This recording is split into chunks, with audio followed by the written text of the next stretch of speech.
Ang privilege speech po, dapat ginagamit po yan sa mga pressing concerns ng ating bayan. A permit for a concert na natapos na wala naman pong naging insidente, I don't think that qualifies as a pressing concern. I think ang dapat ginagamit po ng ating butihing konsehal ang kanyang privilege speech sa pagtalakay ng kawalan ng gamot sa Pasig, kawalan ng mga espesyalista na titingin sa mga may sakit sa Pasig. Konting ulan lang, binabaha na po tayo rito sa Pasig. Dapat po siguro, yun po yung bigyan ng atensyon. May mga punto siya doon na sinabi na tingin ko kailangan po nating linawin dahil talaga naman po nakakalito. Ang sabi po niya, meron daw pong batas, RA 7160, yun po ay ang tinatawag na Local Government Code. Tama po yung kanyang sinite na probisyon na meron pong General Welfare Clause doon. Ano po ba yan? Ibig sabihin, meron nung kapangyarihan na ipinahiram ang Kongreso sa mga lokal na pamahalaan na to secure the peace, tranquility, security, good health ng mga inhabitants ng kanilang nasasakupan. Okay, but does it follow na arbitrarily pwede ho silang humingi ng mga permit dahil sa tingin po nila kailangan po yon to secure the public welfare? Hindi po. Hindi po ganun ang batas. Otherwise, very arbitrary. Imagine po, in one day, legal lang isang bagay, and then the following day, dahil lang naisip nila, teka lang, baka naman na mapahamak ang taong bayan at ngayon, i-require na tayong kumuha ng permit. Ibig po bang sabihin, kailangan ho natin kumuha ng permit kung wala namang hong batas o ordinansa na nagsasabi na kailangan ho natin kumuha ng permit dahil lang po may General Welfare Clause sa RA 7160? Hindi po ganun. Tingnan po muna natin, meron po bang batas? Meron, BP 880, Batas Pambansa bilang 880. Pero yan po, malinaw, hindi naman ho niyan sinasalungat. Public place at public assembly po ang sakop. So, hindi po yan yung batas na nasasakop po doon sa concert. Bakit po? Private place po yung Arcovia at private event po yung naganap. So, labas po yan sa sakop ng BP 880. Ngayon, dalawang batas po ang ordinansa. Ang binanggit po niya, yung pong sa Citizens Charter at saka po yung sa Section 98 ng isang ordinansa. No? Parang gusto ho niyang i-connect sa akin yun pong ordinansa na yan. For your information, Honorable City Councilor, 2016 pa ho ako naupo. 2017, nang yan maaprubahan at inamyendahan po yan noong 2020. Wala na po tayo, hindi na po tayo nakaupo. At kung ako po ang nakaupo, hindi po papasa sa akin ang pagkakasulat ng batas na yan. Bakit po? Basahin po natin yung Section 98. The city administrator shall issue the permit on the hereunder imposed tax on ambulant and itinerant amusement operators.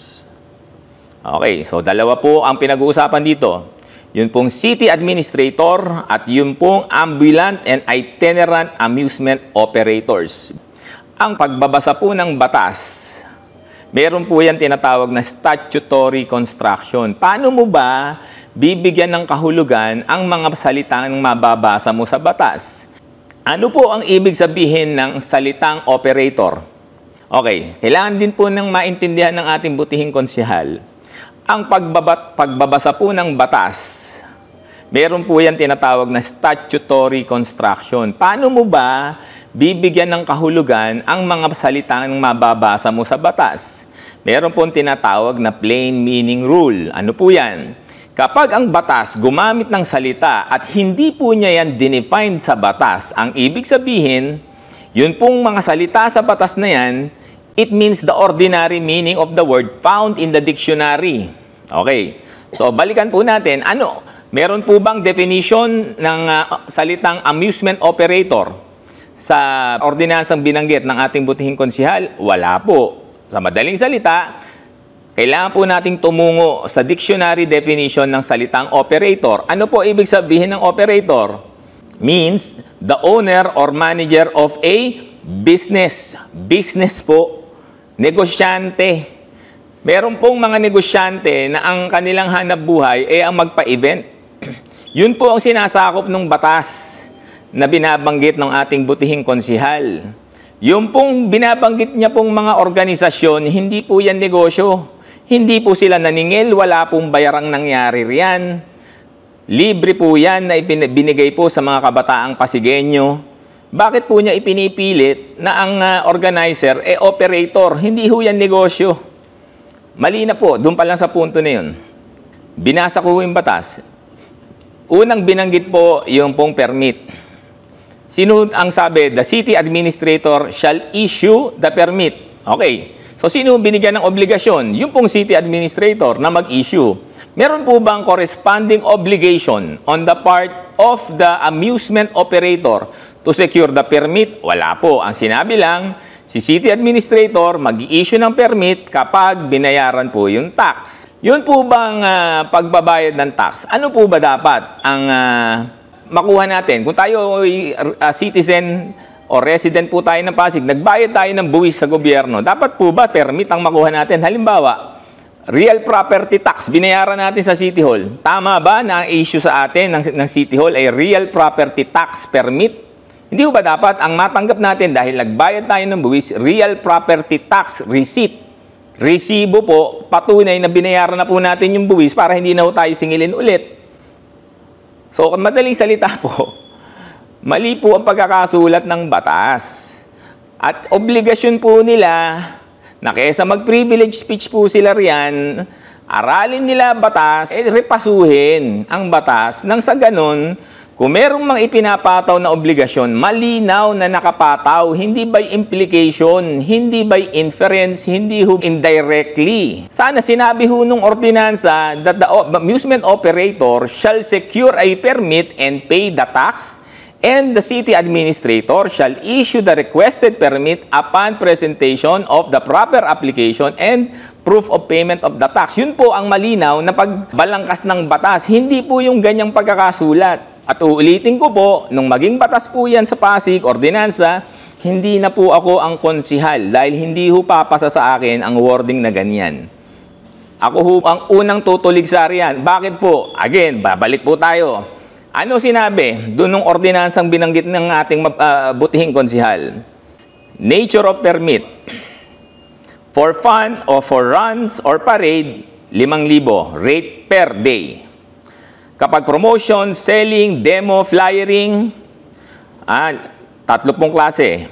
Without booth, table, house to house, 500. With booth or table, 500. With electricity usage, 800. Events permit. May 3 klase. Pag sa auditorium, theater, and events place with a maximum seating capacity of at least 1,000 people, 5,000 po ang bayad. Kapag arena ang ginamit for sports events, 5,000 po ang bayad. Kapag other events, 2,500. Okay. Dinefine po ba ng ordinansa na binanggit ng ating butihing konsyal? Yun pong ibig sabihin ng other events. Wala po. Sa makatuwid, tutungo na naman po tayo sa dictionary definition ng event. It's a social gathering or activity. Basta po may napagtitipon ng tao, event po yan. May magpapakasal sa Pasig. Nag-imbita ang pamilya ng mga bisita, kamag-anak. Event po yan. Birthday ng anak natin. Naghanda tayo para pagsaluhan ng mga pamilya at kaibigan. It's a social gathering or activity. Event po yan. Sa pagkakasulat po nitong ordinansa na to, other events, catch-all phrase po yan. Lahat po yung binanggit ko. Basta may social gathering, event po yan, magbabayad po tayo ng 2,500. Yan po ba ang gusto nating sundin na batas? Na lahat ng okasyon ng pamilya, personal sa buhay natin, kailangan natin pumunta sa City Hall para kumuha ng sinasabi nilang permit at bayaran yung 2,500 na yan. Sinabi pa po niya sa privilege speech, pine-pervert daw po ang batas. Ano po definition ng perversion? Perversion is to interpret incorrectly, misconstrue, or distort. Tayo po ba ay nagmi-misinterpret? Hindi po. Malinaw po. yung pong mga salitang ginamit sa batas, tinignan po natin ang kahulugan sa diksyonaryo at yun po ang in-apply natin. Wala po tayong binabaluktot, wala po tayong pine-pervert, nililiwanag po natin.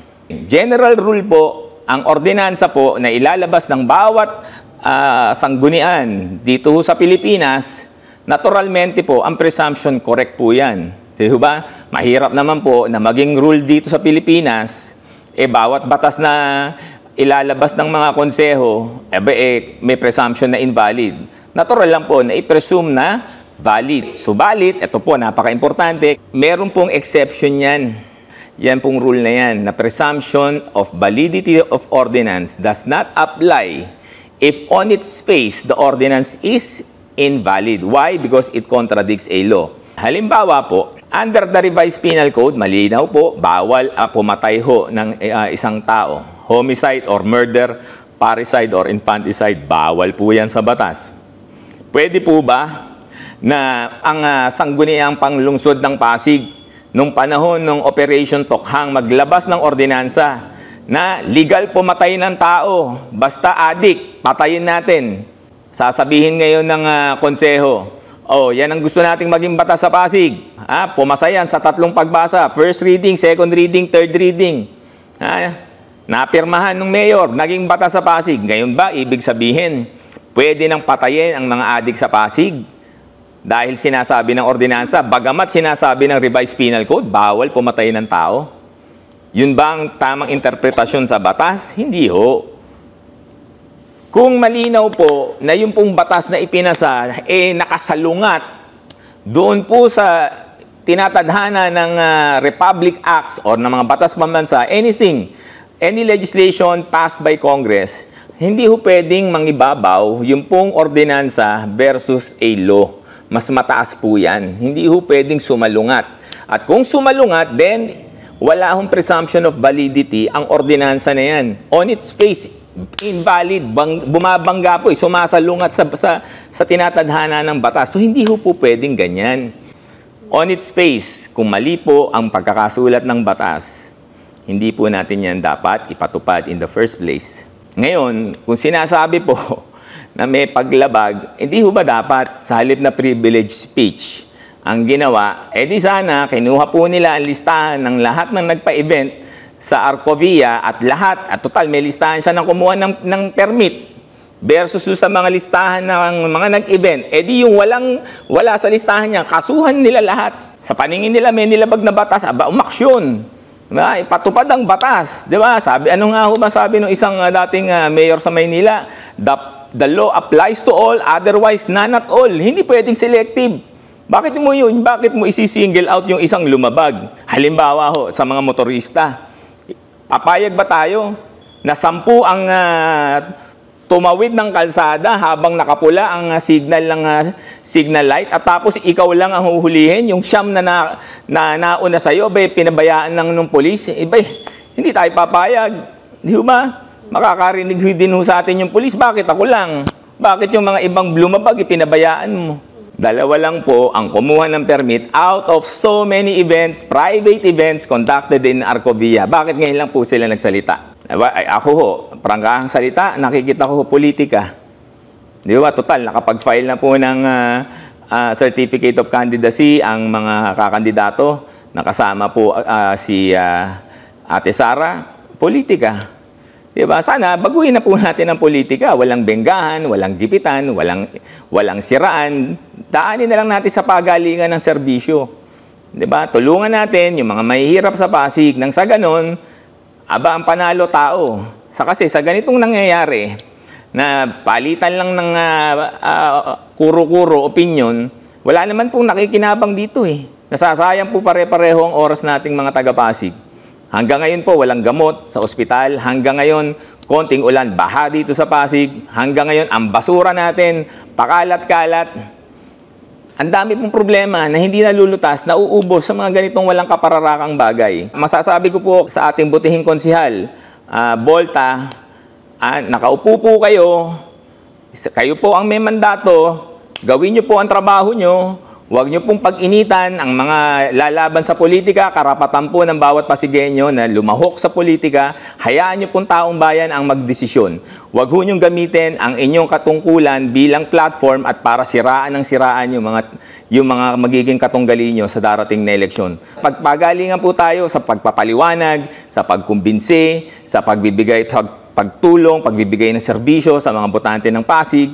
Doon po ang dapat na batayan ng pagpili ng mga mamumuno sa Pasig. Hindi sa ganitong paraan. Binanggit din po ng ating butihing konsyal, yung pong Citizens Charter. Again, I don't want to keep on pointing this out, pero I have to.